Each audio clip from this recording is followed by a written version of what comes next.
Good morning on our second Healthy Aging workshop of our second round of Healthy Aging series. Today's session, and just before the Easter break, is on design for products and services. 2 weeks ago, we had the home, age-friendly, living longer, and our two next workshops will be on the 8th of April on mobility and on the 22nd of April on dementia. For those new to the workshops, I am Maria Fitzpatrick, Trade and Advisor at the Department for International Trade in Bilbao. And I've got with me my colleagues Lucia and Elene from Department for International Trade in Bilbao as well. Once we complete the workshops, we shall hold a virtual networking session on the 6th of May. And you can already register for this session on the website so that we can have pre-arranged meetings. But in any case, as I always say, please do ask us for introductions or information that you would like to expand on from what you hear and see in the workshops, because that's precisely the objective of these workshops. As you know, all the sessions run from 9:30 to 11 UK time, so 10:30 to 12 Spanish time. And as we normally do, we have our question and answer box open from now. So please post all your questions and comments in the chat box, and we will open a Q&A and debate after all the presentations. Today's Q&A will be moderated by my colleague Lucia. And also to remind you that this time our innovation prize for the pitching companies is going to be decided by a DIT panel, and it will be announced in our last workshop on the 22nd of April. And now we're going to go to our agenda, which has unfortunately suffered a last-minute withdrawal, and Tatevik Sarsgian from Transform Aging at the Design Council is not going to be able to be with us today. But nevertheless, we have a very nice agenda. And our agenda today starts with Professor Peter Goh, who has more than 33 years experience in medical product design and has worked internationally before setting up his own firm, ADL Smart Care Limited, in 2002, which develops decision support systems and services around healthy aging. He served for several years as expert evaluator for the European Commission in aging and disability, and monitored several projects as a project technical assistant, and continues to review research projects. He is a member of the Nuffield Council on Bioethics Working Group on the Future of Aging and works at the National Innovation Centre for Aging. And today he's going to present the 4-Gen Kitchen. Professor Goh, are you there? Please, can I ask everybody to turn the cameras off except for Professor Peter Goh, please? Thank you. Professor Goh, good morning. Morning. The floor is yours. Thank you. Okay, I'll just find out how to share the right screen. That's obviously gone wrong.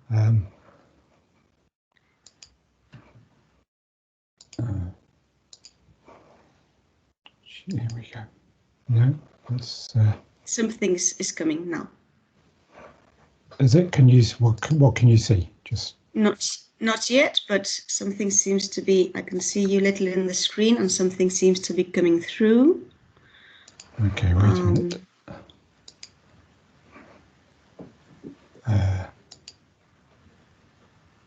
And we tested this a minute ago. I know. Don't worry, it'll work.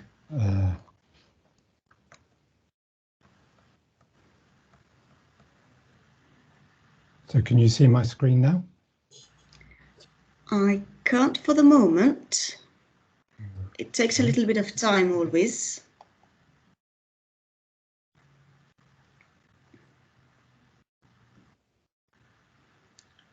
Would you like?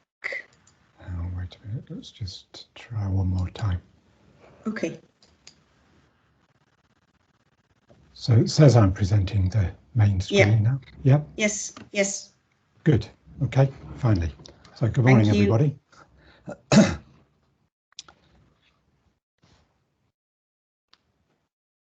So I'm from the representing the National Innovation Centre for Ageing, and I just want to talk to you essentially about the redesign of a kitchen, or kitchen for older people is where it started. So this was what we were trying to do. Could we design a safe kitchen for older people?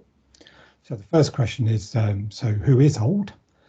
So if you look at the evidence, here's some of the definitions that people use of old, for old. Turns 85, has grey hair. I got grey hair when I had 2 teenage daughters, so some people think that makes me old. But actually the best definition I've ever heard, which works really well, is it's 15 years older than you are, whatever age you are. The really important thing is then, who are these old people?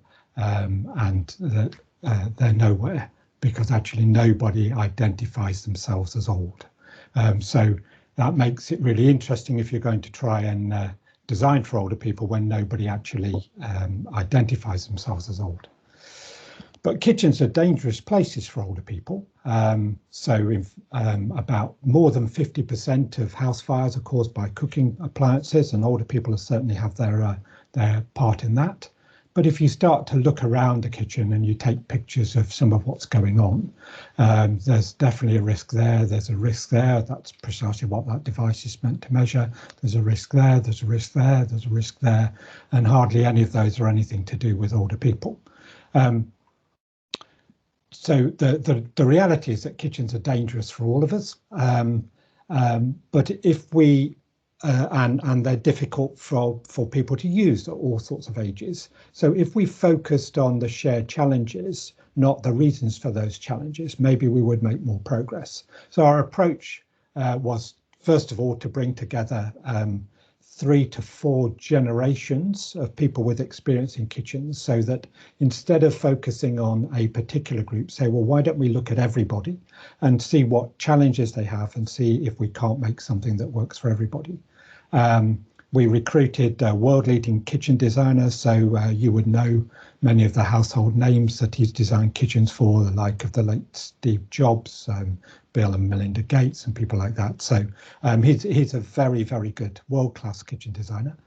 I've come in with the expertise around aging, hopefully, and the idea was to find out what good looks like. So we use this group called VOICE. It actually stands for Valuing Our Intellectual Capital and Experience. And they are mostly retired people, but for this particular piece of work, we asked them to find people across the ages who had experience of 3 or 4 generational living. So they actually knew what it was like to share a kitchen space with a whole wide range of ages and stages. And we brought them together for a day and a half, and we sat down in workshops and we collected all kinds of information, analysed that, and we had 116 pages of insight from 25 people aged 23 to 78, and they all had experience of living in multi-generational settings, for which we mean either 3 generations at the same time, or we also count 2 generations where there's skipped one, so grandparents and grandchildren, but if there are no parents there, that still counts as 3 generations in the statistics. So really, as kitchens are used by all generations, why don't we focus on the shared combined challenges and forget about age? And the other thing about kitchens today is they're not just about cooking, they are a social space. So we need to bear that in mind in terms of what we do. And what we were trying to, a colleague of mine at the National Innovation Centre for Ageing used this expression: we want products of aspiration, not desperation. And I think that's that really is the thing that underpinned our whole approach here, is how could we do something aspirational? So this is what the artist impression looked like. And this particular kitchen is designed for 8 people across 4 generations. So that's what we were aiming. We figured that that's the most difficult problem to solve. There are lots of risks and lots of complications of people needing different things in different ways, that we thought if we could solve that, then maybe we were onto something. We also got together all kinds of stakeholders in the industry, so The prototype was actually funded by something called the Northern Accelerator. Legal & General funded the design work with Johnny. We had kitchen manufacturers and component manufacturers and all sorts of companies, some of whom you'd know, some perhaps not, and got them involved in the project. And this was what we came up with. This is what Johnny came up with, what we built. This is the first prototype, multi-generational kitchen. And this is really just some views of it. This is Johnny sat using a laptop on the food prep surface, because that's what Messy Kitchen looks like. You can see we've got shelves around the cooking surface in the middle, because people put their iPhones down. Actually, you can put your phone on the work surface and it will charge your phone, because there's a built-in charger and induction hobs, and you'll see a device in the distance, a food processor that can power itself, doesn't need any leads, it powers itself from the surface using the latest international standards. So we built all of that tech in. We have very fancy ovens. They can move up and down so that they're the right height for whoever needs to use them. Some quite unusual things that Johnny included in the design. In fact, that wallpaper is designed around supporting people with cognitive impairments, particularly thinking about Alzheimer's, where the artist has captured things across 4 generations that trigger memories in people. So all sorts of different things. You'll see Alexa hiding in the background. She's warning that she's detected a flood on the floor of the kitchen, and so she's turning the water supply off if you don't do something about it now. So all of that kind of safety stuff, just hiding behind the scenes. Didn't want to spoil what the kitchen looked like, but it's all there, protecting people. Here's Johnny cooking a meal. So that just gives you, it's quite a big kitchen, but if you've got 8 people across 4 generations, you've probably got a pooled budget, but also you need more space. The blue thing at the back is a walk-in pantry where you you can also go in it with a wheelchair. So all of this is wheelchair accessible. There's more of a close-up of Johnny. The rise and fall chopping board also has a couple of stools built into it, so you can sit there and when you get it the right height, do your food chopping or put your laptop down and do some of your Zoom calls or Microsoft Teams or whatever. And here's Johnny working with the oven. And it's got all sorts of lighting, so you'll see some lighting on the bottom at the back. If the kitchen does detect a flood, actually that lighting goes blue to make people aware that the floor may be wet. But in any case, it turns the water supply off until somebody does something about it, so that we don't just leave the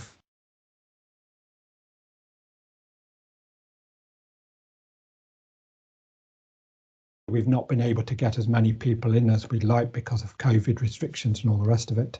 But we have had, every cleaner in the university seems to have made a beeline to look at our kitchen. So we've had lots of feedback from them, but we also engaged with Voice again. And we'll do more of that, but we've engaged with them as much as we could. And this is what they said. They saw a kitchen they would want and that they would buy. Nobody saw it as someone else's kitchen. So the whole point about an older person's kitchen is that nobody would engage with that because nobody's old and nobody wants a quote older person's kitchen. So nobody saw it as anybody else's kitchen, just theirs. Everybody said they could use it. They all felt safe, and it was an aspirational place. And so with that, I'll finish. So thank you, and I'll stop sharing so that when I can work out how to do that. Thank you very much, Professor Goh. Thank you very much. I think I want one of those kitchens. Good. I hope we sell them soon. I would like to ask Colm because I've read on the chat that he's got a little bit of a problem with the presentation. Colm, I don't know if you wish me to introduce our next speaker to give us a little bit of time, or you are ready? It's not a problem with the presentation, it's a problem with Microsoft. I couldn't see any of Peter's presentation at all, so I'm going to log on using a different computer and see whether that helps or not. Okay, so shall I ask Nikki to go first then? Is that all right, while you can log in? Yes, please. But if, Thank you, Colin. Thank you.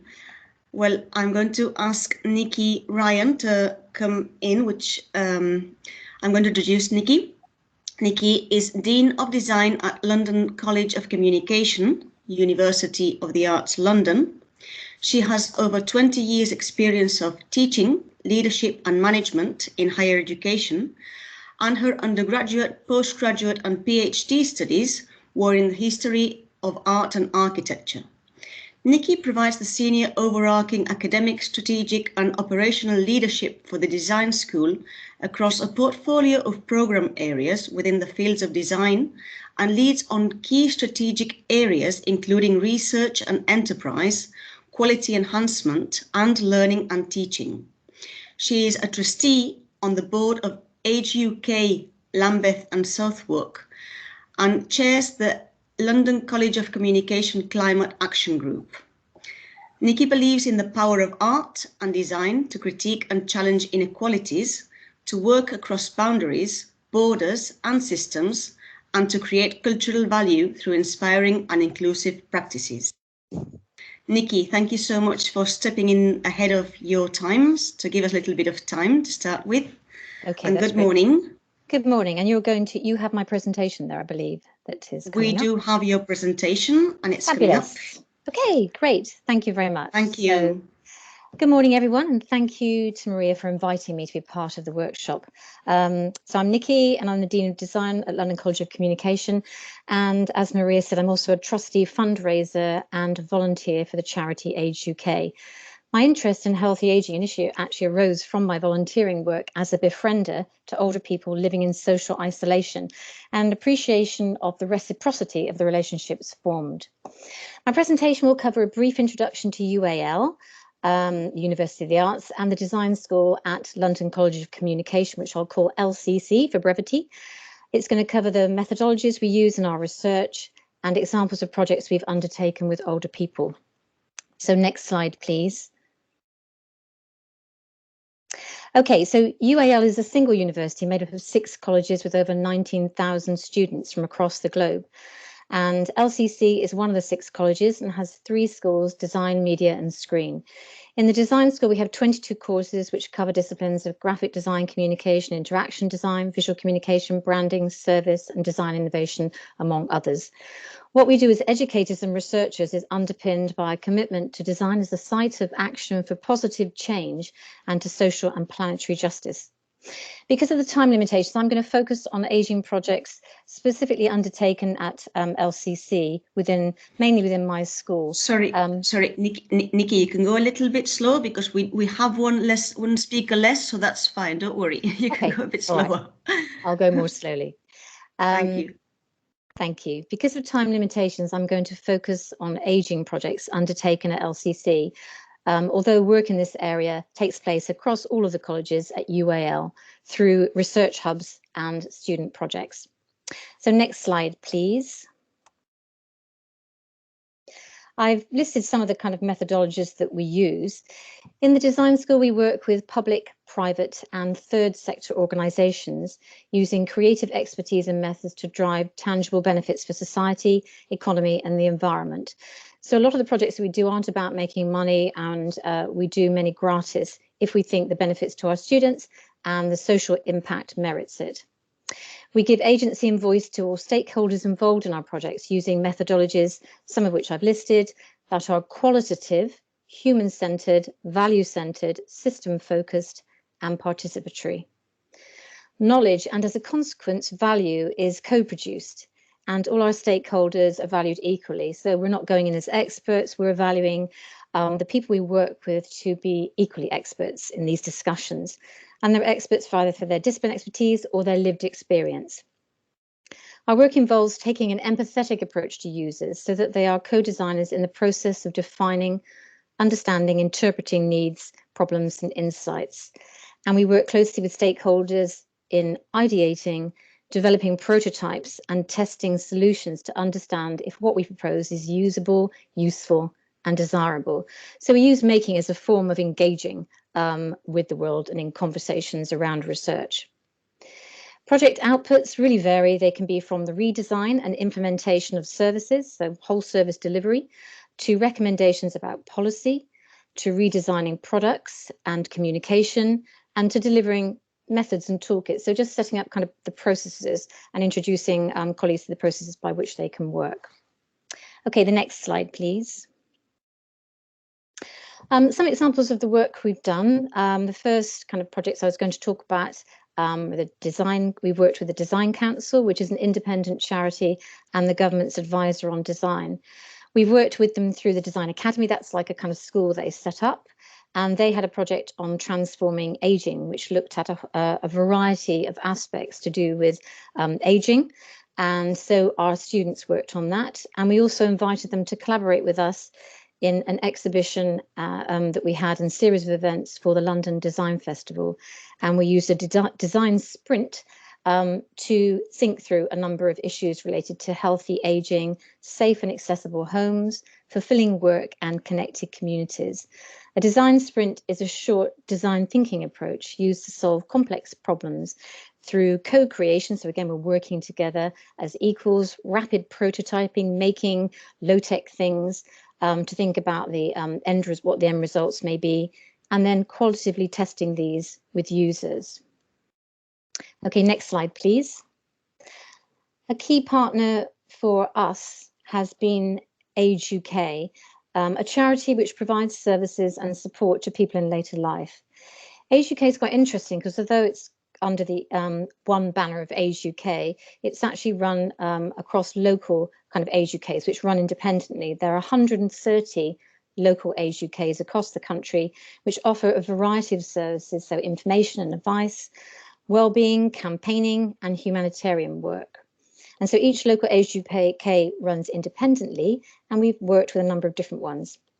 With the Lewisham and Southwark one, where I'm a trustee, we're now in the process, because they are in close proximity to us, of building a sustainable and strategic collaboration, which will ultimately involve a service evaluation and redesign. So they want us to look at every aspect of their organisation, but the work was paused because of COVID. So we're developing this relationship and trust by starting with a design sprint. So we're starting with a sort of smaller project around reviewing their food to use service. This is a grocery delivery service for people aged 50 plus who struggle to do their own shopping. It supports some of the most vulnerable and isolated older people in local communities, ensuring they have the vital food security they need to maintain independence. Currently, the service is too expensive to maintain, and as you imagine, during this particular moment, getting funding is very difficult. So we're working with Age UK to consider other possibilities, but also to recognise the potential of that service in terms of the other social benefits it delivers. Next slide, please. We've also worked with local councils and undertook a project with Camden Council a few years ago to review their home library service. This service provides the delivery of books and other library materials to approximately 500 housebound customers in Camden, many of whom are likely to be users of adult social care services and may be at high risk of social isolation. Students supported by our university researchers and council officers use service design and its co-participatory approach to explore the remodelling of this service in the light of reduced budgetary conditions. The project received input from a diverse cohort of council staff across service areas via collaborative design workshops, but also introduced design methods and approaches to participants. So we were trying to introduce what it meant in terms of working in terms of service design. The findings highlighted the potential of the visits to deliver other wellbeing and health opportunities and made recommendations accordingly. Next slide, please. In Lambeth, we worked with the council and the local branch of Age UK on several projects. Lambeth Council wanted to screen its calls so that all callers could be connected with the optimum service to best help them. Students developed service concepts which moved the focus away from people's deficits and towards their strengths. This self-management approach contributed to building closer links within the Lambeth community and voluntary sector, reducing demand on adult social care and supported a more preventative approach. So it enabled the user to take a more active role, giving them a better sense of independence and confidence.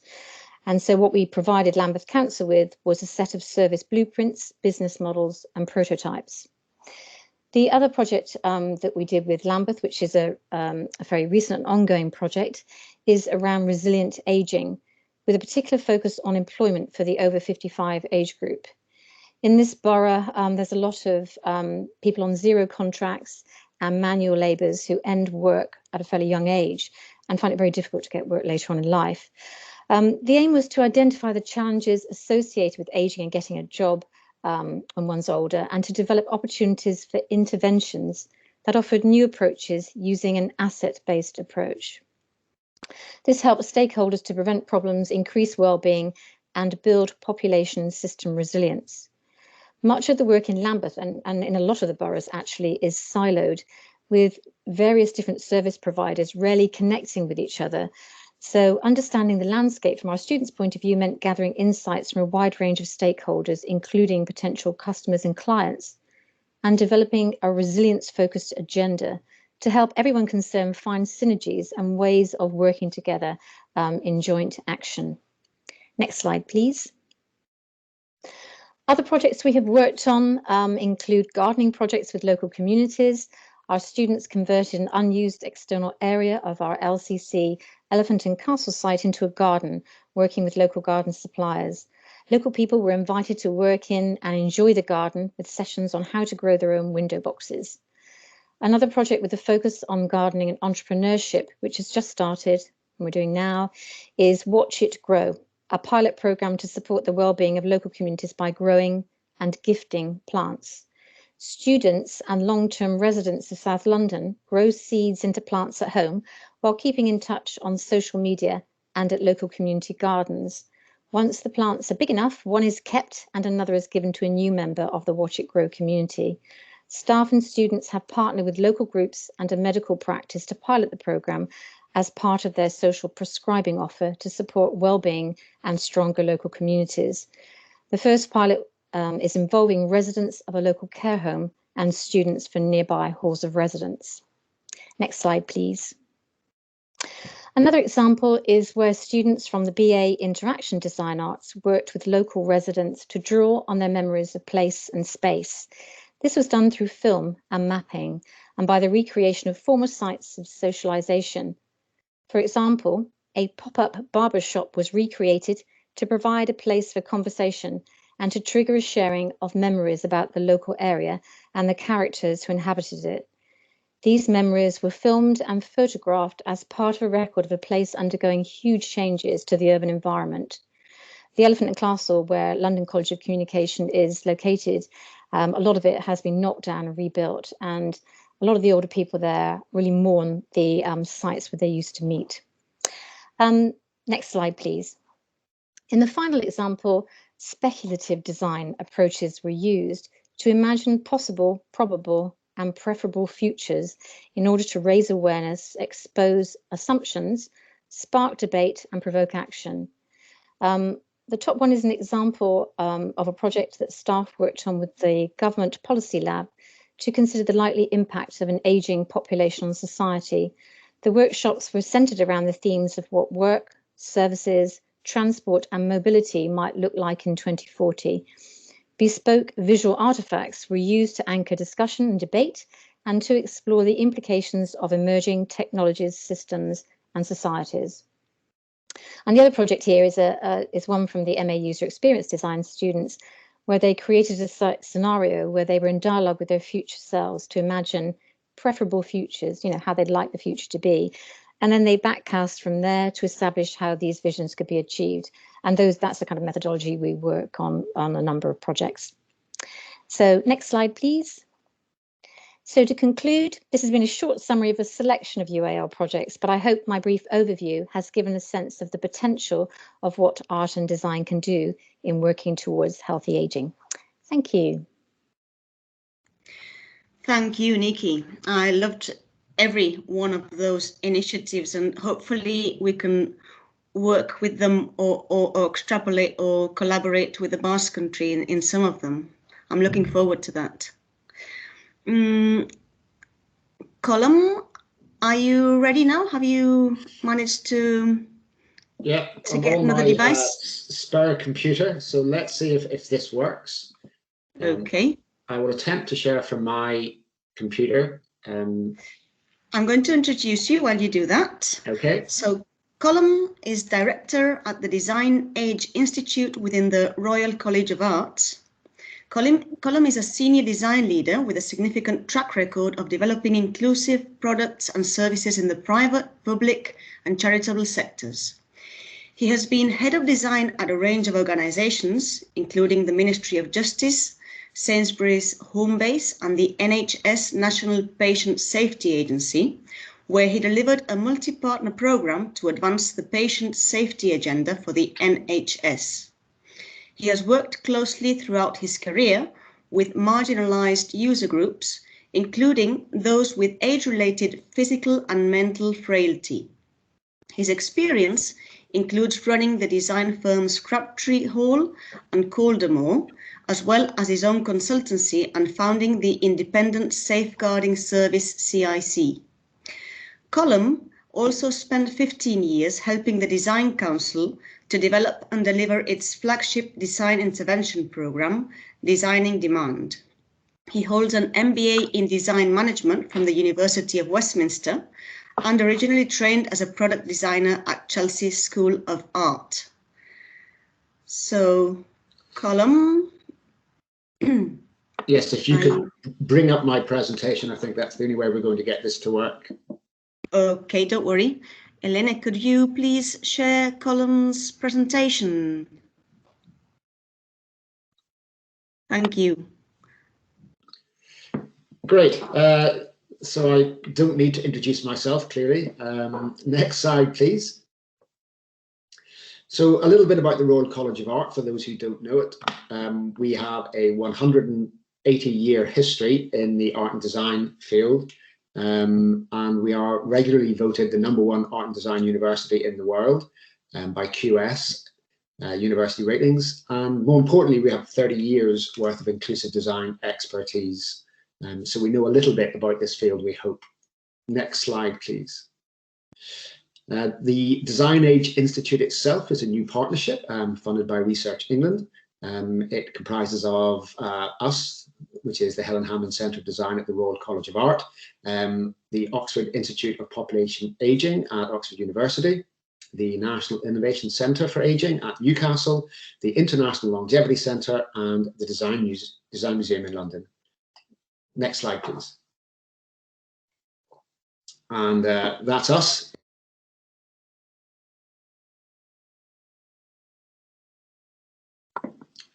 It's quite interesting. That top line is the core staff, and other than Chris McGinley at the top left, they've all been recruited during the pandemic. And we frequently giggle at our team meetings that while we meet every single day, none of us actually know how tall everybody is. Strangely, actually, I did have a meeting with one of our team yesterday in real life, in real people in the Design Museum. So I now know how tall 1 or 2 of my team are. But it's quite interesting to build a whole new institute without meeting anybody. Next slide, please. So we are the National Strategic Unit for Design in the Healthy Ageing Economy. We are set up to respond to the government's grand challenge on ageing, in particular, that we are set up to ensure that people can enjoy at least 5 extra healthy, independent years of life, while narrowing the gap between the experiences of the richest and the poorest, and additionally keep people at work for those who wish and can stay at work for longer. Next slide, please. And this is why it's important. For the last, whatever it's been, 12,000 years, the average life expectancy has stayed fairly consistent until about 200 years ago, where life expectancy throughout the world, particularly in the West, but actually throughout the entire world, has started to rocket and really shows very little signs of reducing. So we're having an aging population. Next slide, please. And this is a problem because older people are victims of pervasive stereotyping. It is generally perceived in the population that older people, however you define that, have reduced cognitive and physical performance. They are unwilling to engage in social activity, and they have an inability to recover from disease. Next slide, please. And this unfortunately results how they are treated by other people, and it does have a direct impact on their health, and it negatively impacts the length and quality of life that they experience. So it's quite a significant issue. Next slide, please. This is what we call our Hamlin Arch. I'm afraid this was supposed to be revealed to you one line at a time, so the delights are somewhat lost, but there is a dialogue about ability and declining ability as we age. And yes, a 60-year-old Mike Tyson will not be able to beat an 18-year-old Mike Tyson in a boxing ring. There's no two ways of getting around it, that as you age, you become more frail. But it is not important until your ability crosses that line of transition, until you are actually physically or mentally unable to do something important to you or important to maintaining independence. Ability isn't really that relevant a factor, but it seems to be exactly what everybody wants to talk about. Whereas what we don't want to talk about is wisdom. And this is a difficult subject because there's no recognized definition of wisdom, but it appears to be a combination of knowledge, experience, and the ability to reflect on your knowledge and experiences. And the more life you have, the more time you have on this planet, the more opportunity you have to gain knowledge and experience and reflect on them. And therefore, we like to say that as you age, you do become more wise. That does not mean that older people are wiser than younger people, only that the 60-year-old Mike Tyson is wiser than the 18-year-old Mike Tyson. And our interests, again, it's a common narrative that older people become less interested in things, and we've not found this to be true. As you age, your interests may narrow, but they become more intense. You become more interested in the things that are important to you, whether they are associated with general media, what's on the news, or they might be around your ability and how it's changing, or they might be about your wisdom and what you're learning. If you are passionate about opera, you are unlikely to become less passionate about opera as you age. That's what we're saying. And it's hard to play into those things in a market. Next slide, please. And in particular, we're going to see a three-wave tsunami when it comes. We're seeing this in the West already. I think everywhere we'll see it, where there is a demographic shift. By 2040, a quarter of the UK population will be over 60. And this demographic, particularly the over 55s, by 2040 will account for 63 pence in every pound spent in the UK. It's massive spending power compared to younger generations. And also this technology proliferation, where at the minute 70% of the elderly are now online, rising to 100% by 2030. Although I think we all agree that actually by the end of this pandemic, it'll be virtually 100% by then. It'll not wait to 2030. That will have affected that figure quite significantly, I think. So these three waves are going to really affect the marketplace. Next slide, please. And again, research tells us that 82% of those aged 55 and over say their favorite retail brand does not understand them and what they want. And so I think the important word here is their favorite retail brand. Not a retail brand that they don't like or don't access, but their favorite retail brand doesn't understand them. And so it's not taking commercial benefit from this massive market opportunity. Next slide, please. And again, the transition is lost here, but we looked at what we call the canny consumer. Why do people spend less as they age? And there is research to say that people do spend less money as they get older. And we found there was three real reasons for this. One is because they just become wiser about what they buy. You get to a certain age and you're not overly concerned about how skinny your jeans are or quite the latest haircut. And we're somewhat clever about how you spend your money. And also you tend to have one of everything. So if I'm going to buy a toaster, one toaster must go in the bin. If I'm going to buy a new jacket, then it must be because one jacket is probably destroyed. But also it is because we are excluded from the high street and various shopping areas because they are very hard to access. And then, as we mentioned earlier, ignored by marketeers and industry that caters for younger generations. Next slide, please. Inclusive design is what we're here to talk about, and this is the definition of inclusive design as appears in the British Standards. Interestingly, it was written by Roger Coleman, who started the Design Age movement 30 years ago at the Royal College of Art. We even at the college, we claim, I think accurately, to have invented the term inclusive design, and we've been at it for 30 years. But it's not just OXO good grips. Next slide, please. That should be a bell curve. Seems to have gone wrong on the PDF somehow. But if you can say there are three sectors to a market. You've got those that are the majority in any bell curve that make up the majority of the marketplace. And then you have those super users, those people in this context that are super bright, super able, super physically capable, have money, have friends, are superhuman almost. And then you have those who might be less able without necessarily being disabled, just less able. And if you design for the super user, this is what you end up with. Next slide, please. You end up with a computer of the 1990s, which is, or 1980s probably, which is designed by the expert for the expert, and most of us didn't know how to work it, turn it on, get it to work, understand DOS, or use it. And it ends up being a very expensive product for a very small niche market. Next slide, please. Where if you design for the majority, next slide, please, you also include the super user. And therefore, your market share has just doubled overnight. And you end up with products like this. Next slide, please.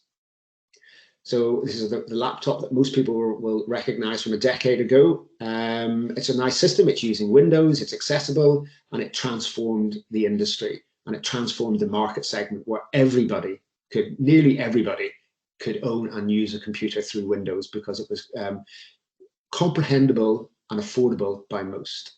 Next slide, please. But if you design including the less able, and that does not mean designing a disability product, it just means understanding the breadth of ability that is out there. Next slide, please.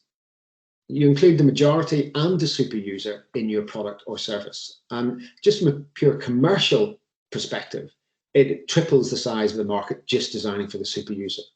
And you end up with products like this. Next slide, please. And this product is usable by anyone from the ages of 2 to 82. It is not a disability product. Super users are happy to have these in their briefcases and bags, as are the majority. It is just the most accessible, easiest way to do many things with IT. And for some, it is the only way to access the internet and do things with IT. And it is a truly inclusive design product. It was not designed, it doesn't claim to be an inclusive product, but it just is one because it had been so well designed. Next slide, please. And that's one of the things Design Age Institute is here to do. It's to look at market failure, which is this idea that it's an inefficient distribution of goods and services in a free market. In other words, a market segment either has too many costs or refuse too few benefits or no goods at all in the marketplace. And that's one of the things we'll be looking at very closely. Next slide, please. Sometimes internally we call it the war on the blue meanies. Now these all are kind of disability products or ability products, but if you search, products for the elderly, these are the sort of things that actually come up. They are useful. Some of them are usable, none of them are desirable, other than they help you do something perhaps that you couldn't do before. But certainly it is one of my greatest fears that my house will be full of these things as I get older. And therefore we have a job and a time to do something about this and create desirable, better designed products and services. Next slide, please. And that's our mission, is to promote the desires of people as they age and support a better functioning marketplace and to help people age healthier. Next slide, please. And these are what we call our big ticket items. These are the 5 areas that we intend to focus on. 2 of them are very specifically around health and well-being and ability, to do with ability and independence, keeping people live in their own homes for as long as possible. And 3 of them we like to think are more to do with happiness, desire and joy, which is about helping people stay in meaningful employment, changing your home so it becomes a place of ownership with or without care services, and then the idea of social isolation, looking at connections, keeping people part of their societies as they age rather than becoming isolated, lonely, depressed. Next slide, please. Thank you very much. Actually, that's the end of it. Back to you. Thank you, Colm. Thank you for your presentation. I love the end as well. I think we've got a couple of questions for you, but we'll leave them for the Q&A. Next, we are going to go to Begoña Aberasturi from Arteasia. Begoña has a degree in Industrial Design Engineering and Product Development, a master's degree in Interior Design Architecture, and a master's degree in Cultural Management. She leads and manages projects at the Cultural Innovation, Arts and Society Association, Arteasia. The projects are aimed to generate a community care network for the elderly in Álava. This project is promoted by Arteasia and has the support of the Vital Foundation and the Provincial Council. So good morning, Begoña. Good morning, Maria. Good morning, everyone. Thank you very much for inviting us to this workshop. Very welcome. I'm going to share my screen.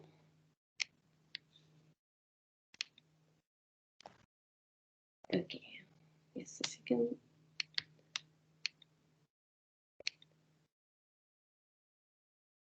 Can you see it properly, right? Maria, can you see it? Sorry, yes, we can see it. Okay. We can see it a little bit. Can you pass the next slide just to see that Yes. we can see it? Because I don't know if it's...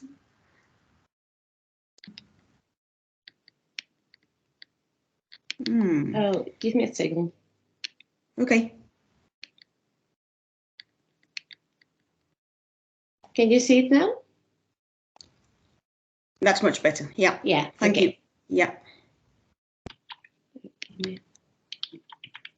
Okay, so I start, okay? So as I was saying, good morning, everyone. Thank you very much for inviting us. My name is Begoña López Averasturi, and I am one of the project managers of Arteasia. Arteasia is located in Vitoria-Gasteiz. We are a non-profit association based in cultural innovation, arts and society. It was established in 2011 by cultural professionals linked to interactions between art and other sectors.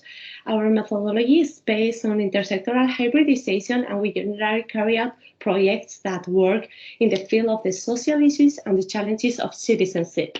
We are here to present a project in which we are currently immersed, Nagusi Lab. Nagusi means old people or the elderly in Basque, with this social innovation project aimed at rethinking the community system of care for the elderly and to ensure that all the people can stay at home if they so desire until the end of their lives. We began the idea of creating this community care network by putting the people who was going to work on it and people concerned at the center of the project. We started asking them questions such as how we would like to live in the future, what societies need for our care not to entirely rely on institutions and for society to be who aids the elderly. And you will ask how the project came about. During the pandemic, a small community network was created to care for the elderly, but once the confinement was over, it disappeared. So in view of this situation, Arteasia wanted to give continuity and form to this network and turn it into something permanent over time, and which could be the starting point for public or private projects in the future. For us, it's important to emphasize that although this project was created and promoted by Arteasia, it has a differentiating element. The people who are working on it are the citizens themselves. Elderly, young, and middle-aged people with different educational backgrounds and lifestyles born in our territory, but also from abroad. So it's about citizens working for citizens. And which are our project objectives? Our main goal is to activate the process to collaboratively rethink the model of care for the elderly in Álava, both formal and non-formal care, a space in which to bring together a diversity of voices and experiences in order to imagine solutions and transformations through methodologies of creativity, to generate diverse working groups made up of experts and non-experts focused on rethinking the model of care for the elderly. The people working on the project should be the ones who decide in a collaborative way which areas to work on to achieve results that respond to the challenges and needs detected by those people, to collaboratively rethink and create solutions involving different segments of Álava's society that allow innovation in the improvement of the quality of life of the elderly in the search for proposals aimed at improving or creating new ways of care and assistance to develop APSO labs to co-create solutions that allow us to innovate and improve the quality of life of the elderly and the healthcare in Álava, and to carry out this collective process by means of artistic and cultural methodologies and applied creativity that allow us to promote an open and collaborative innovation going beyond the usual artistic practices, to introduce into the collective imagination that culture and art can be a key element in the processes of innovation and transformation, i.e. to innovate the ways of innovating, but taking culture as a fundamental factor for changes in organizations and territories. So yes, we are talking about an innovation project, and for sure it's a project with a social purpose that will affect society, but we don't like to talk about social innovation in the context of innovation in the different social services that can be offered. Rather, we believe that to be able to say that a result is innovative, it has to have a social impact. If it does not, it's not innovation. And how do we do it? Our methodology, as I said before, we go through a process in which the methodology applied is all times creative, artistic, and cultural. These two elements we have, the participation of the citizens who choose the challenges and the topics to be dealt with, and the application of cultural and creative methodologies are what make this project different. Firstly, we have a driving group. Firstly, a driving group was formed, which consisted of 14 people from different fields. With this intergenerational and intersectoral driving group, we worked during 3 sessions with methodological tools of our own conceptualization, and the 3 challenges to be later addressed were chosen in a participatory way. What were these challenges, or what are actually? Challenge 1, empowerment of the other people, the elderly, listening to what they want in order to formulate or redefine a caregiving service model that responds to the real needs and desires. Challenge 2, analysis of the weakness of the community care system, both social services and the community and society themselves. And a third challenge, who was about answering this question: what do our cities and housing need to look like in order for this community care network to happen? We want to think about designing a city that allows autonomy in the execution of tasks and activities, eliminating social and architectural barriers. Once the challenges were defined, each member of the driving group was asked to invite 2 or 3 people who wanted to participate in the second phase of the process, the AUSO labs. Citizens innovation laboratories also means neighborhood in the context of community or a society group in Basque, and lab from laboratory. These AUSO labs were formed around the 3 previous challenges we have. So we have 3 AUSO labs, 3 working groups, 1 per challenge, 3 large and diverse groups with people of very different ages, origins, and professions, in short, a representation of our current society. The 3 groups that are currently working on the AUSO labs are led by people from the world of the culture and art. These professionals with unusual profiles are usually artists, creators, and architects, but we also work sometimes with anthropologists, economists, or philosophers who bring diversity to the group. Another type of thinking and experiences, they energize the processes and they are responsible of generating a result. It's one of them from the own field, applies a methodology that arises from creativity and has creative tools. And the aim is to achieve a series of prototypes which will be presented at the conference to be held on the 15th of April. As our main scope is in Álava, we wanted to work with local creators. Therefore, we are working right now with Tusia, which is a theater company, Gook Studio, a collective consisted of architects, designers, and musicians, and a third collaborator who works from the service and experience design. And where are we? We are currently at the halfway point of Also Labs. They are holding their second session next week. We as Artesia usually step aside at this stage of the process, leaving artists and creators and the working groups to work on their own. A step aside does not mean forgetting about the project, but rather that we adopt the roles of observers or mediators, and not so much as doers. Actually, we are participating in next session as any other participant, so that we can supervise their process and give them an appropriate feedback. On the 15th, the participants and creators will work on their prototypes to give them shape and define the next lines of action, as we hope that the project will not end in this presentation of the results.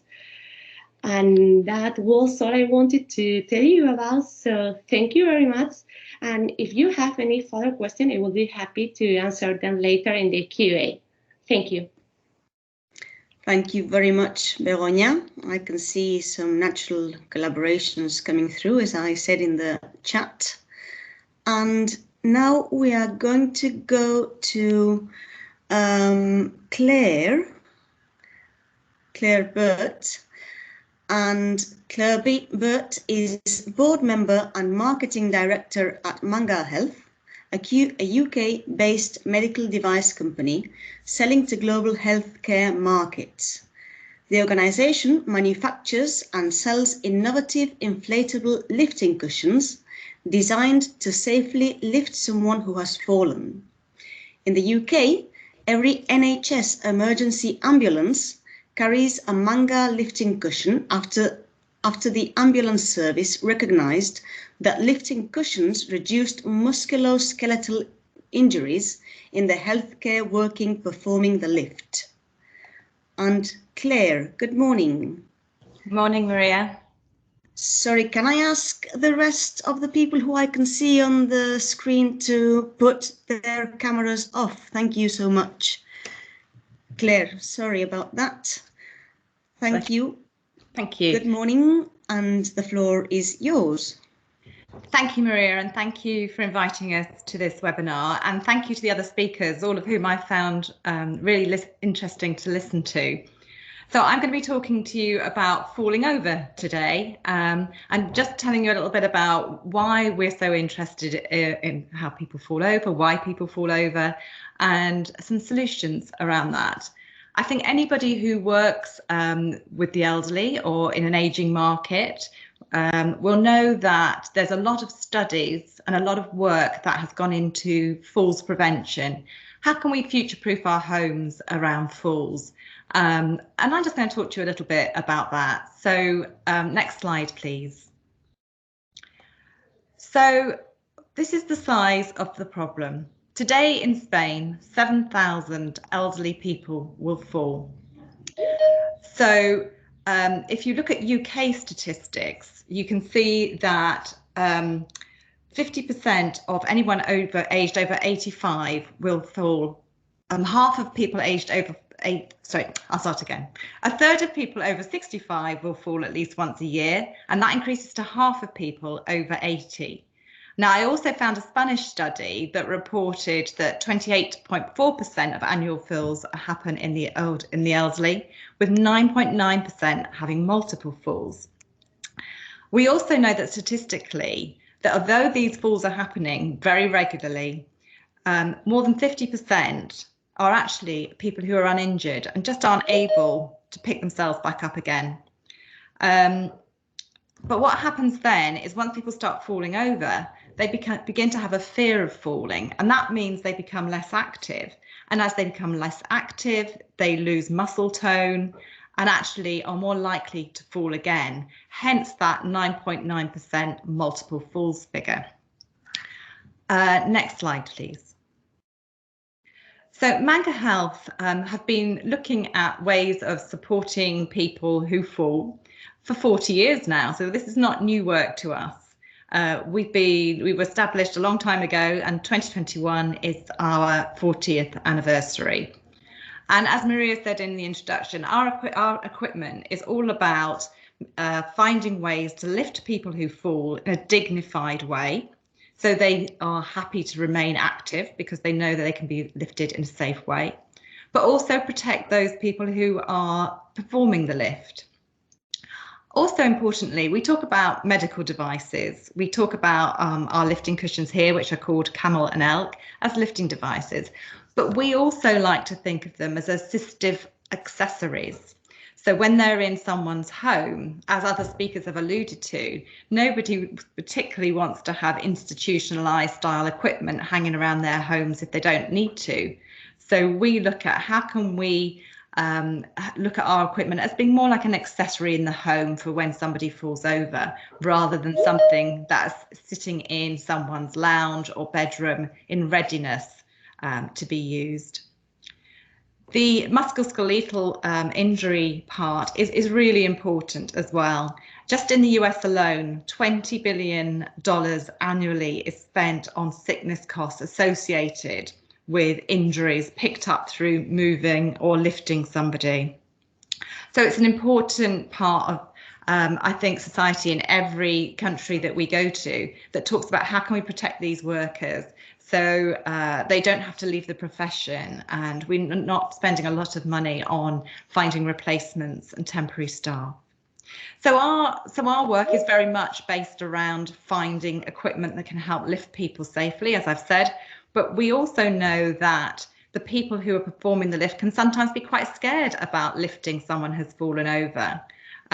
Should they move them? Shouldn't they move them? So we, in collaboration with our ambulance service, we have also built an app called iStumble, which is a health assessment tool, which helps our clinicians or carers or anybody who might be lifting somebody. It helps them make good decisions around, should I be lifting this person or should I be referring them to a hospital? But actually, as I've said, statistically, more than 50% are not going to be injured.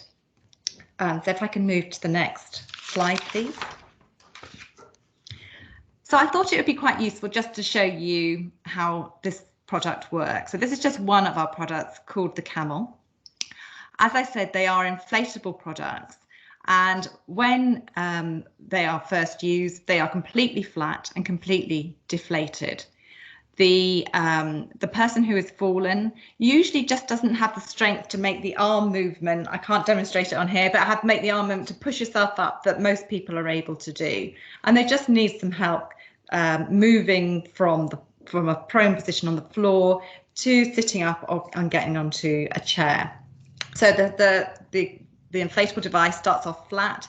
It's placed under the person who's fallen. Sometimes, and quite often, the person is able to sort of maneuver themselves onto the cushion, and that can happen. Or on occasion, something like a slide sheet is used to move them onto the inflatable. And then using an airflow compressor, each layer is gradually inflated to help the person sit up. It takes a couple of minutes to do that, and the carer or the loved one who may be living with the person who falls, who's performing the lift, has no moving and handling to do whatsoever. They use a handset to inflate the cushion. There's 4 layers and there's a backrest. And as you can see from the picture, it gradually inflates until the person is sitting. The person always keeps their feet on the floor, so they feel very secure. And when we're talking about an aging population who may have some cognitive impairments, dementias, this is very important that they feel very comfortable and secure during that lift. We have a care facility in the UK who introduced this product when they found that residents were becoming very distressed when they were being lifted on a hoist because their feet were coming off the ground, and they got very upset about that. So this product makes them feel very comfortable. So if I can go to the next slide, please. So what are some of the design features? So basically, the first thing I would say is people first of all say, oh, inflatable. So if I can ask you to think sort of lifeboat rather than lilo, So the material is made from the same material you would get in a lifeboat. It's very robust, it's very stable. The material is a polyurethane coated nylon, and it has a special coating, so it's very easy to clean. It's an antibacterial, antifungal coating, so when used in certain environments, obviously it's very, very easy to clean. And it's welded using high frequency welding, so there's no stitches, no contamination issues. It's a very robust material. Because it comes in 4 cushions. If one did get punctured, which is very rare, our return rate for punctures is something like 0.05%. It's tiny, and that's in ambulances who are using these things day in, day out. It's a very, very robust material, very comfortable. Now, the inbuilt backrest and then the internal ring constructions means that it sort of cushions around the person being lifted. So they feel very comfortable. It's very chair-like, very cushioning. And actually, even if we have somebody who may be thrashing around a bit because they have some learning difficulties or some cognitive impairment, become sort of cushioned in the camel, and it makes it quite difficult for them to fall off or or maneuver themselves off the cushion. As I've said, it's very simple to use, very little training required, just a hand controller and a compressor is used to inflate and get the person back into a sitting position. It's also very portable because, as we've mentioned, as you get older, you may lose mobility for any number of reasons, but you still want to be going out. So you still want to go to the theatre, you want to go to the park, you want to go into your garden. And this product has been designed so it is portable and it can go anywhere that you go. It lifts up to, we've got the camel that you saw in the picture lifts up to 320 kilograms, and the elk, which the ambulance service uses, lifts up to 450 kilograms. So it can be used on a wide range of people, but very lightweight to carry around. And I think one of the most important things, I go back to this being like an accessory, when you're not using it, it's deflated, it's rolled up and can be stored into a cupboard. So no one has to see it. No one even needs to know that you have this bit of equipment. It's designed so that it can be packed away and it's just there if you need it. Okay, so next slide, please. So just finally, really, at Manga, we've done an awful lot of work on researching falls and lifting, why people fall, what the main problems about dignity, the fear of falling that I mentioned earlier, and problems with what's called a long lie. So if people are left on the floor for too long and not picked up, what's the contraindications around that? What's the issues around that? So we have lots of education and training we do around post-falls management. It's a subject that we've done a lot of research on, a lot of product trials in care homes with the product, and is one that is getting increasingly unpopular because it's just slightly different from your traditional hoists, ceiling hoists, mobile lifts, those sorts of things. So I think that's me finished, Maria, for that presentation, but obviously happy to take any questions in the Q&A. Thank you very much. Very comprehensive. And I am now going to switch to Visipos. Last but not least, of course, we have Beatriz Santamaria and Eider Echevarria from Visipos. Visipos is part of the Ekingune Association, which works on cooperation and promotion among entrepreneurs. It was created to respond to and support the needs of newly created companies in the Basque Country. Beatriz is responsible for project development and management at Visipos, as well as the financial management of the cooperative. She has a bachelor's degree in entrepreneurial leadership and innovation studies, and a postgraduate in active aging and a higher degree in commercial management and marketing, that is. And Eider Echevarria is responsible for project development and management at Visipos, as well as public and commercial relations responsible. She has a bachelor's degree and a postgraduate in active aging. Eider is also involved in different initiatives linked to social entrepreneurship and education, and is committed to social innovation projects where the elderly are in the centre, where they are given visibility and tools so that they can provide their knowledge and experience to society. So, are you ready, Beatriz and Eider? I can see you, Beatriz. Hello. I can see you now, Eider, as well. Thank you. And there we go. Okay. Good morning, everyone. Thank you, Maria, for the introduction and also for inviting us to be part of this event. So first of all, thank you for that. Well, good morning. We are Beatriz Santamaria on the other line and Eider Echevarria, founders of Visipos, as Maria said. And in 2015, we realized that today elderly people are not properly represented because when they get old, they are not recognized in the society.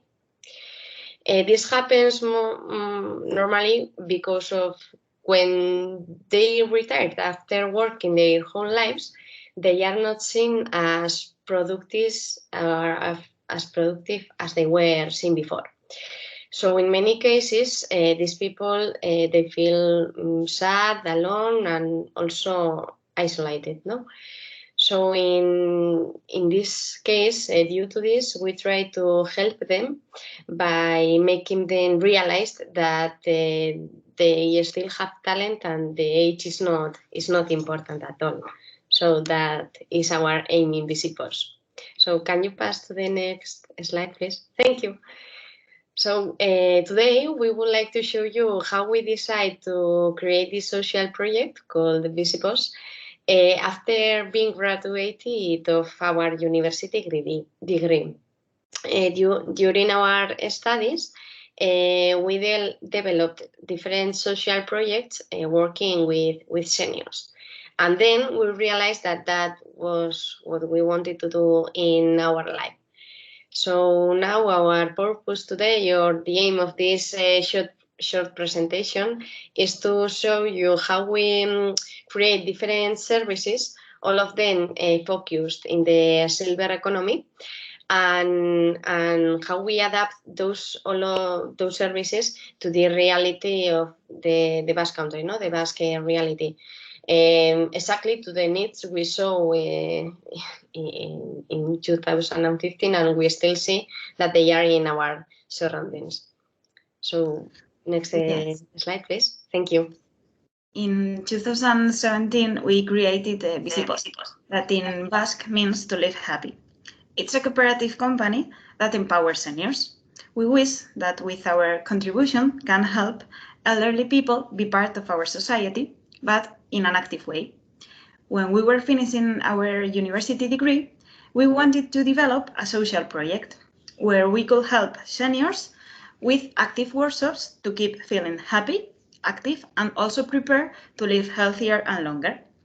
To do that, we did a research and we realized that they didn't have many options to keep active and healthy during their aging. At least in Basque Country, just some leisure activities. That's why we started developing our little project, and during these years, the results and the impact have been increasing day by day. This shows that there is a big gap in the society that must be fixed.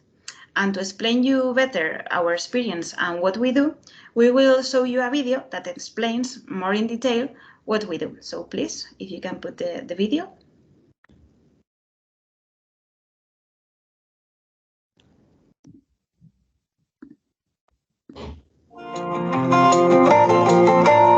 We design and develop active aging programs that answer the daily reality. The life expectancy grows and people want to live well and be an active part of the society. We put in value the knowledge of all people, showing society the talent they have. We want to achieve that elderly people have a fulfilled life and promote active aging. By doing this, elderly people could show society all the knowledge they have acquired during their whole life. We take advantage of the knowledge that they have to improve the social needs that are surrounding us and they create social projects in small teams. For example, they have created senior boards for municipal councils, healthy walks for citizens, and reading clubs. How do we do it? We offer different services that answer the needs of elderly people and society. On the one hand, we work with town halls that want to foster active aging with workshops related to improve the daily life of their citizens. In these workshops, we train about health, emotional intelligence, new technologies, and economy. We take into account the needs of each town to design a program. That's why the design of each program is different. We also work with retired clubs, helping them design their programs so that they have an updated service. Most of them have been doing the same during the last 20 years, and the target has changed a lot in the last years. This new generation of elderly people is looking for a change in the program because they have new curiosities and concerns. In addition to this, we help some town halls in the process of being elderly friendly. The aim of this project is to improve the town and prepare it for the aging of citizens. On the other hand, we work with different companies to prepare their workers for their future retirement. We train those workers so that they reflect on their own retirement, since this is a personal and independent process that affects the company, the person, and the surroundings.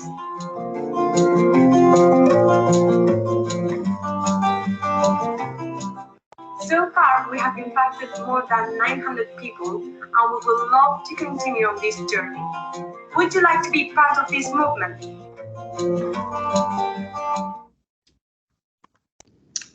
Okay, thank you. Thank you very much. We welcome you to be part of this movement. We think that this kind of reality and necessities are the same as in UK. And that's why we have different services based on towns and senior clubs and also on companies. If you can put the presentation again, Elene.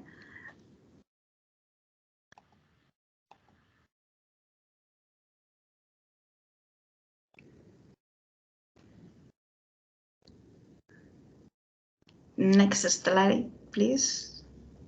Yes, here. For example, we work with different town halls fostering different active aging programs. In some of the town halls, we develop intergenerational programs where we mix different age citizens, members of different social clubs, also town hall workers, politicians, but all of them with the same aim, which is improving their town for future generations. In this way, different age groups are mixed and they share different experiences, opinions, and also they work on new proposals. That's the way we visualize the value of sharing and the value of intergenerational programs. Next slide, please. Yes, as we say during the presentation and also in the video, our goal in Visipos is to create a social impact in the society. Also, Begoña says in her presentation, but also the Visipos, the goal or our aim is that, to create a social impact in the society. And for that, as we said, we work with different town halls and companies. And with companies, with the part of the companies, we work with companies that their average or with their workers' age is over 50s. As we said in the video, we work with the companies to prepare their workers for their new life stage, that is their own retirement, no? And for that, we train those workers with different workshops and with different dynamics, so they can reflect in their own retirement and also to prepare the new life stage. So, with this presentation, can you pass the slide, please? Thank you. We thought that this event, it was a very good opportunity for us, for me, and for also to present the Visipos. in this ecosystem, because we thought that maybe in the UK there might be also companies with similar needs, or maybe they want to put a service like this, no, in their own companies. So we thought that it was a very good opportunity to present ourselves. So if you want to talk with us and to have a conversation, we are very open, and we will be willing to collaborate with you. So thank you very much for this time, and we will keep in touch. Thank you. Thank you very much, Eider and Beatriz. Thank you. Very necessary, your approach. I like it very much. We're going to now open our Q&A. We have had quite a lot of questions in our chat box, and I'm going to ask my colleague Lucia to come on the line, and all of you, please, Peter and Nikki and Colum, Begoña, if you can please come with your on screen, because we have some questions that are general, then we've got some that are more particular. Lucia, thank you for sharing. I love to have you visibly because you're always there, but normally we don't see your face, so it's lovely to have you there. Can you see me? Yes, we can hear you. Okay. And also, well, so you can also see me. Okay, perfect. We can see you, we can hear you. Okay. So thank you, Maria. Okay, now, yeah. And thank you all the speakers for your great presentations. I've seen in the chat that we have many questions for you. So I would start with the first question for Professor Peter Gore regarding the kitchen that you presented. How much floor space does the kitchen take? And we have another comment from Melanie that 4Gen kitchen is an impressive, spacious, aspirational prototype. Are you planning to develop it for smaller homes? Will it be accessible for people in terms of cost? Yes, we are. So that particular one was 4 meters by 6 meters, which if you have 8 people across 4 generations, you might need that kind of space. But we understand that that won't be the case for lots of people, although there are 60 million Americans live in multi-generational spaces, a couple of million in the UK. But the other end is what we call a kitchen in a cupboard. So something that's really quite small that would fit in almost any apartment, but would have many of the same features in terms of its accessibility, safety, usability and all of those kinds of things. And then somewhere in the middle, that's probably the more typical kind of average family one, and that's somewhere between those extremes. We're in the process of designing those other two, but the reason we started here was that the complexity of 8 people across 4 generations in the same space at the same time, and how you make that safe when in effect nobody's in charge. That was the real challenge. So that was what we knew that was really hard to do. So we started there, but absolutely the idea is to make them. And in fact, one of the collaborators on this project can make 5,000 kitchens a week. So the whole idea was to have something that we could actually mass produce. And we were working with organizations that had the ability to mass produce, so that once we get that mix right, and the university is spinning the initiative out as a company, a separate company, so that it will have freedom to operate and work with whatever organizations. So. So hopefully we will see these kind of kitchens in more households soon. The whole idea is to do it at scale, so that it because if you do something at scale, it becomes accessible to everybody. This was never about, the designer spent his life designing for the rich and famous who had any amount of money. we said, well, that's great, but we want to take that kind of aspiration and that kind of design thinking and bring that to the masses. So that's always been our goal. That's great, a great initiative. Another question we have, I think it's for Colm. How would you educate the retail brands to be more age inclusive, as you mentioned? Yeah, retail brands and industry, general consumerist brands, the only thing they really talk is money, unfortunately. That's how you motivate them. That's what the shareholders want. There's not a great deal of charity going on there. There's a bit of corporate responsibility, and it's great to see that. But what we've got to do is persuade them that there is a significant market segment with a significant amount of money that would spend it in their shops if they just took their needs into consideration. And this isn't about sticking in a ramp and a hearing loop. This is about products, services, staff attitudes, etc., etc. There was a shop in London that used to say, as you entered through the door, if you think the music is too loud in our shop, you are too old to be here. And they were proudly, youth. And I think there's something, of course, wonderful, but also horrible about that statement.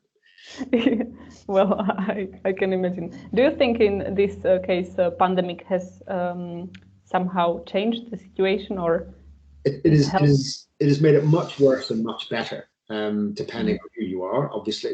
Almost everybody is shopping online for almost everything they need, and therefore all of those considerations go out the window as long as you are digitally able. But for those who are not digitally able and rely on going to the high street or their supermarket for their shop, suddenly they are doubly excluded.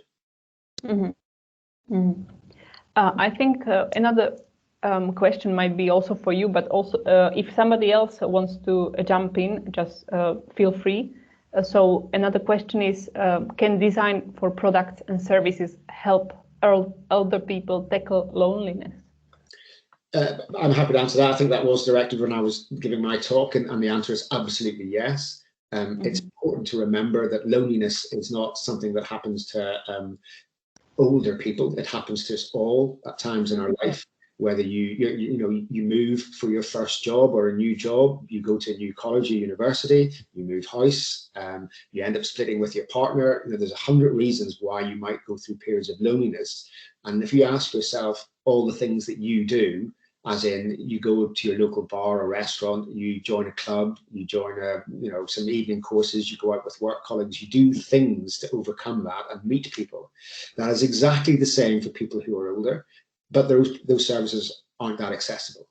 So it's a question of, well, why aren't there recognized, clubs and places to meet? The church in our country, the church used to be a great way of doing that, but there's much less of that in the UK than there is. There's much more of it in Spain, but even now it's becoming less so, I think, in Spain, doing things with the church. But it's about thinking about it, and it's not thinking about them, it's thinking about us. The second you have them in your head, I think you're down a very bad design route.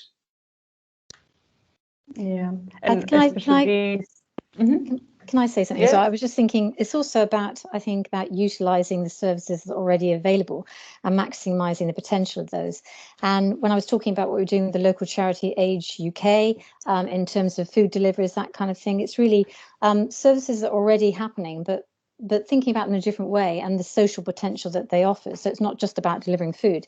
It is about somebody checking in on that person, that conversation they have, that kind of form of social contact for someone who's on their own is probably the only contact they'll have that day, that week, whatever. So it's hugely important. So I think one of the things that from a service design perspective, it's looking at the available services, looking at how different service providers can join up, but also maximising that potential of opportunity to kind of enhance the lives of those people and give them some sort of social interaction as well. If I could just yes, sorry, just comment on so one of the other reasons we designed a multi-generational kitchen is actually 60% of the UK population in a survey said they would be interested in multi-generational living. It solves care needs, it solves children care needs. Actually, evidentially, people eat better food, they eat less calories, and they're less lonely if they're in a house that is multi-generational house. And in fact, the kitchen is where people meet. That is the social space these days. It's not simply the place where you prepare food, it's the place where you engage together. And actually, if we had more homes designed and built like that, then we would have less social isolation or loneliness particularly, but also people eat better. They literally eat less 10 calories when they're together, 10% less calories when they're with other people. So there's lots of advantages of multi-generational living that I think particularly we've lost sight of in the UK. In the US, it's the fastest growing area of house building. The biggest house builder in the fastest growing house builder in the US only builds multi-generational homes because there's so much demand for it.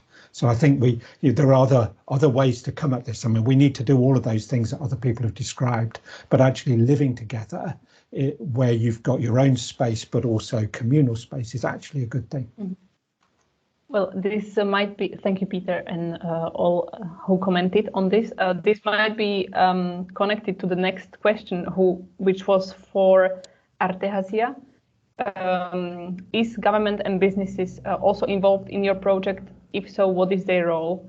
And if, as you explained, should government do more in these topics?